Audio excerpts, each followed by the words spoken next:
Asrul Fauzi, Iwex Adit, Manjinjai, Deden Fitri, Raihan, Samsul, Rifki, dan semua rebahaners yang ada di seluruh dunia. Halo semuanya, dimanapun kalian berada, bagaimana kabarnya? Kembali lagi bersama saya John, still in the house. Kali ini saya akan merangkum sebuah film berjudul Taxi Driver tahun 1976, disutradarai oleh Martin Scorsese dan dibintangi oleh bintang-bintang ternama seperti Robert De Niro dan Jodie Foster. Film ini akan sangat keren dan worth it sekali untuk ditonton. Jadi langsung saja pasang handsfree, simetriskan prosesor bahan kencangan, jalan dalam, selamat menonton dan...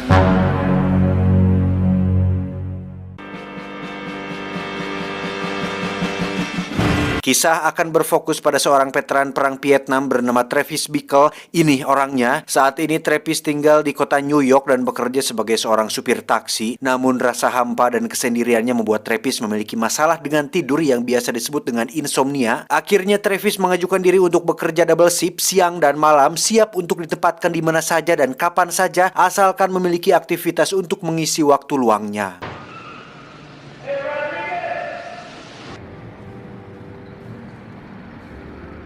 I'm working long hours now. 6 in the afternoon to 6 in the morning. Lampu jalanan, asap kendaraan, dan sampah masyarakat selalu menemani setiap malamnya, yang hal itu sebenarnya sangat dibenci oleh Travis. Mulai dari wanita pengencrot, pecandu, homo, waria, penjual narkoba, dan lain-lain, dianggap hanya menjadi sampah yang mengotori keindahan kota New York. All the animals come out at night. I go all over. I take people to the Bronx. When I return the cab to the garage, I have to clean the cum off the back seat. Bekerja di malam hari membuat Travis seringkali mengalami kejadian yang tak terduga. Salah satunya ketika gerombolan kulit hitam melempari mobilnya secara tidak puguh-puguh. Namun Travis tidak memperdulikan hal itu. Bekerja selama 20 jam per hari ternyata tetap tidak bisa membuat Travis tidur nyenyak, sehingga dirinya pergi ke sebuah bioskop yang memutar film 18 tahun ke atas yang memang biasa dia kunjungi sebelumnya. Yang bioskop seperti itu adalah suatu hal yang lumrah untuk kalangan menengah ke bawah pada masa itu. 12 hours of work and I still can't sleep. Suatu hari ketika sedang narik, Travis pun melihat seorang wanita cantik yang membuatnya langsung jatuh cinta pada pandangan pertama. Wanita itu pun masuk ke sebuah kantor tim sukses Charles Palantin, seorang pejabat yang kebetulan sedang mencalonkan dirinya untuk menjadi wakil presiden pada pemilu mendatang. Touch her. Wanita ini bernama Betsy, seorang karyawati yang tergabung dalam tim humas kampanye yang bertugas untuk membuat slogan-slogan yang berkaitan dengan program Charles Palantine. Keesokan harinya, Travis dengan pakaian rapinya pun nekat memasuki kantor tempat Betsy bekerja, mengaku ingin menjadi sukarelawan untuk mendukung Charles Palantine sebagai presiden, berharap hal ini bisa membuatnya menjadi dekat dengan Betsy. Great. I'll take you right over here. That's all right. I'd rather volunteer there if you don't mind.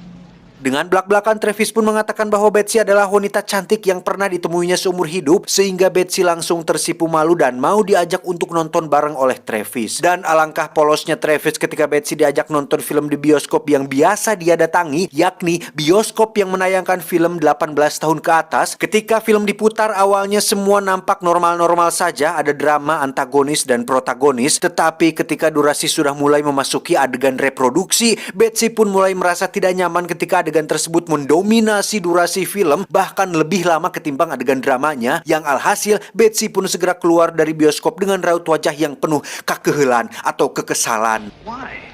I don't know why I came in here. I don't like these movies. Travis sempat memberi pengertian bahwa film ini biasa-biasa saja baginya, yang memang sering ditonton oleh pasangan yang sedang bobogohan. Tetapi karena Betsy berasal dari strata sosial yang berbeda, pemahamannya pun jelas berbeda, yang membuat Betsy pergi meninggalkan Travis saat itu juga. This movie, I don't know much about movies, but if I Is the only kind of movie you go to? can I call you? Jesus Christ, I got... Sejak malam itu, Travis pun berkali-kali mencoba untuk menghubungi Betsy yang pastinya sudah ilfil dan geleh dengannya, sehingga Travis akhirnya nekat mendatangi kantor tempat Betsy bekerja, berteriak dengan nada tinggi dan amek-amekan lah kata-kata makian, mencoba melampiaskan kekecewaannya terhadap Betsy yang dianggapnya hanya memberikan harapan palsu tanpa menjelaskan apa-apa. Singkat cerita, malam pun poek. Ketika Travis sedang narik, dia pun mendapat customer, seorang gadis muda di bawah umur bernama Iris. Ini parasnya, dia berteriak meminta untuk diselamatkan, tetapi tak lama muncullah seorang pria yang menariknya keluar, yang karena tidak tahu apa masalahnya, Travis pun memutuskan untuk tidak berbuat apa-apa.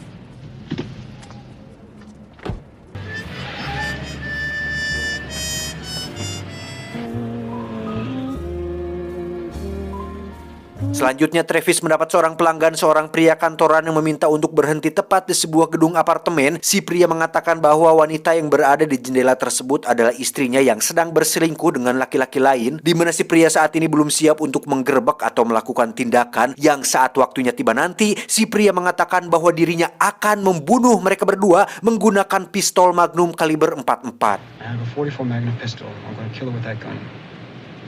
Perkataan pria itu pun mulai merasuk ke dalam pikiran Travis, di mana kesendirian dan kekosongan pikirannya membuat Travis mudah terpengaruh dengan hal-hal yang dinyumpainya, termasuk pistol Magnum kaliber 44 yang dikatakan oleh pria tersebut.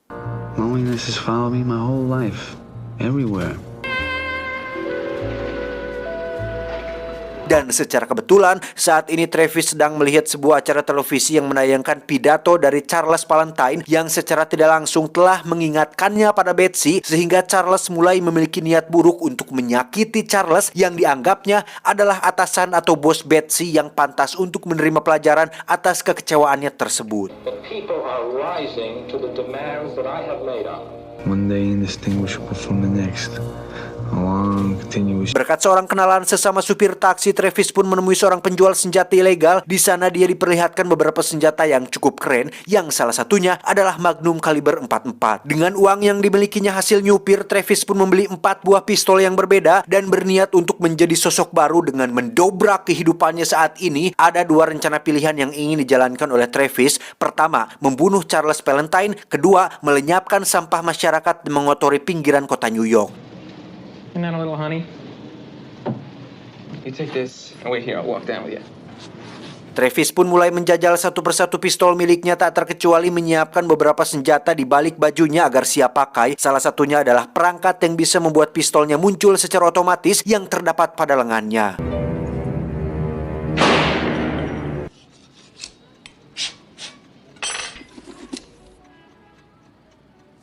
Tak hanya itu, Travis dengan sosok baru ini pun mulai rajin berolahraga dan mengurangi makanan-makanan tidak sehat, di mana hal ini adalah bentuk perubahannya secara drastis untuk mendobrak batas dan dirinya sendiri yang berbeda dari sebelumnya. From now on, it'll be total organization. Every muscle must be tight. Tak cukup dengan senjata dan olahraga, Travis pun berbicara sendiri seolah sedang berbicara dengan orang lain, yang hal ini merupakan bentuk pelatihan mental diri sendiri. Sama seperti Joker yang mempersiapkan dirinya tampil di acara talk show-nya si Murray, Travis ingin terlihat sempurna ketika dirinya akan menjalankan aksinya tersebut. You talking to me? Here is... Then who the hell else are you talking? Talking to me? Suatu hari ketika diadakan kampanye terbuka, Travis pun hadir untuk menjalankan aksinya membunuh Charles Valentine. Namun karena banyak sekali penjagaan yang tentu saja tidak akan bisa semudah itu membunuh seorang pejabat negara, Travis pun memilih untuk pergi dan gagal menjalankan aksinya pada hari itu.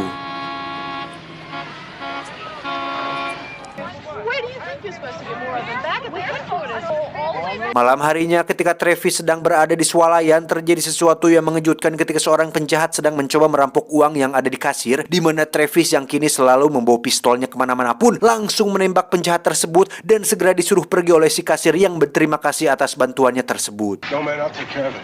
Go ahead.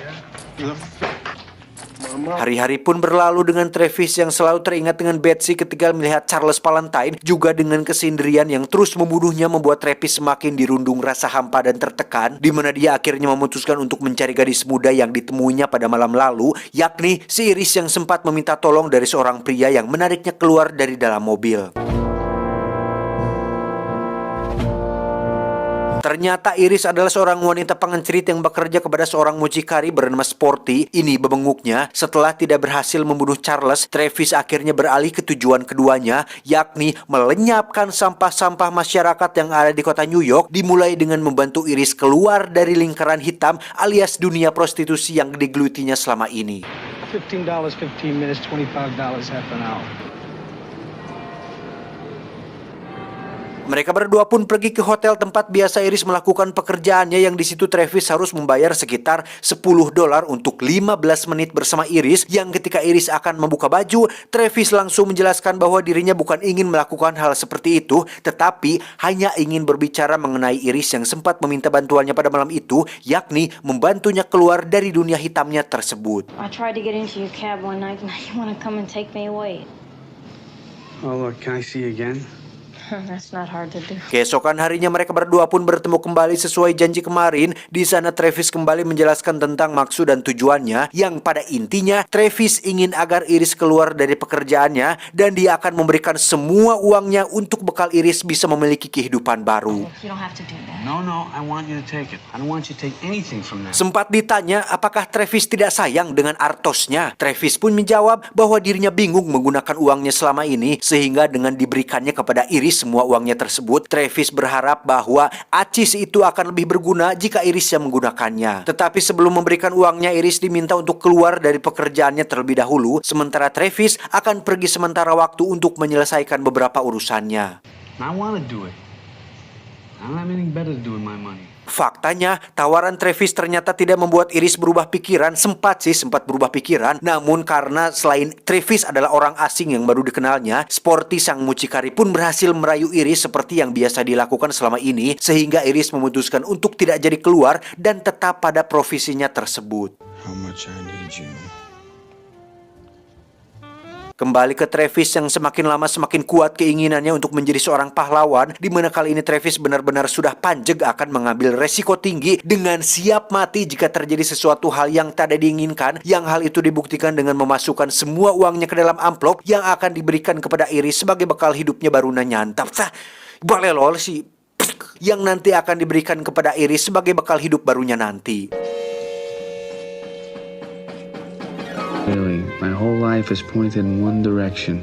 I see that now. Dengan gaya rambut mohawk sebagai bentuk pemberontakan, Travis pun kembali menghadiri kampanye terbuka yang diselenggarakan oleh Charles. Namun untuk kedua kalinya Travis harus gagal karena acara tersebut dipenuhi oleh para penjaga dan intel yang melindungi Charles dari setiap ancaman yang akan terjadi. I never saw him. I saw him run. Where was he?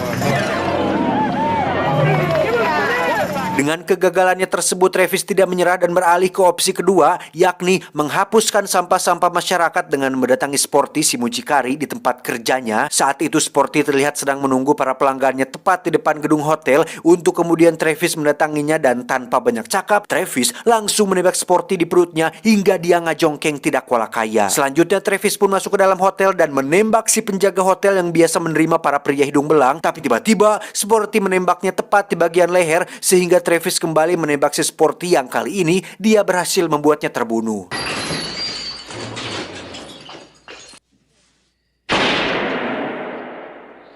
Tak cukup sampai situ, ketika Travis akan masuk ke kamar Iris, muncullah seorang pelanggan yang merupakan anggota gangster. Lantas ditembaklah Travis di bagian yang cukup vital. Namun dengan pistol bervariatif yang dibawanya, Travis berhasil membunuh anggota gangster tersebut, masuk ke dalam kamar Iris dan duduk dengan banjir darah sebelum akhirnya polisi datang dan mengamankan tempat tersebut.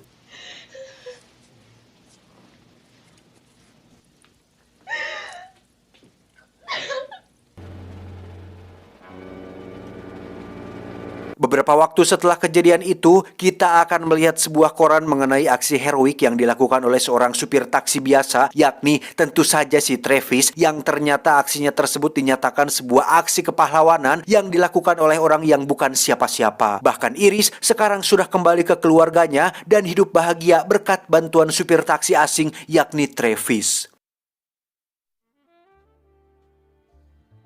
Dan Anda akan sedikit dibuat terkejut saat mengetahui bahwa Travis ternyata masih hidup dan kembali bekerja sebagai seorang supir taksi. Bekas luka tembakan yang ada pada lehernya menandakan bahwa Travis berhasil selamat dan pelurunya tidak sampai tertembak ke dalam, hanya menyerempet dan menembus sedikit dari kulit lehernya. Like your wife. His wife is Miss New Jersey in 1957. Hey, Travis, you got a bear. Malam itu juga Travis mendapat seorang pelanggan, yakni si Betsy, yang kini mulai simpati kepada Travis setelah membaca berita di koran mengenai aksi heroiknya. Yang meskipun sikap Betsy sekarang menjadi lebih baik dan nampak perhatian, Travis sudah belajar dari masa lalu untuk tidak terlalu larut dalam perasaan, sehingga setelah mengantarkannya sampai ke tujuan, Travis langsung pergi dan tidak memungut biaya apapun dari Betsy.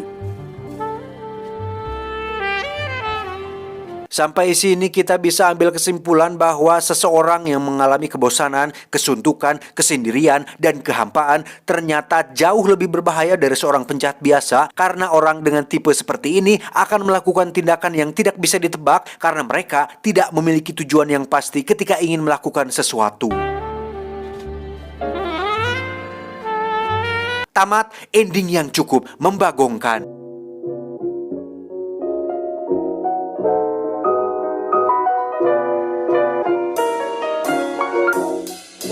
Terlepas dari aksi Travis yang brutal akibat dari kesendiriannya, sebenarnya menjadi seorang penyendiri bukanlah sesuatu yang buruk dan negatif, karena terkadang Anda tidak akan menemukan teman yang begitu ramah kecuali diri sendiri ketika sedang menyendiri. Sehingga pesan yang bisa kita ambil dari film ini adalah jalani hidup Anda seperti yang Anda inginkan, bukan seperti cara masyarakat memberitahu Anda. Saya John, mewakili direksi yang bertugas, mengucapkan terima kasih dan sampai jumpa di video selanjutnya.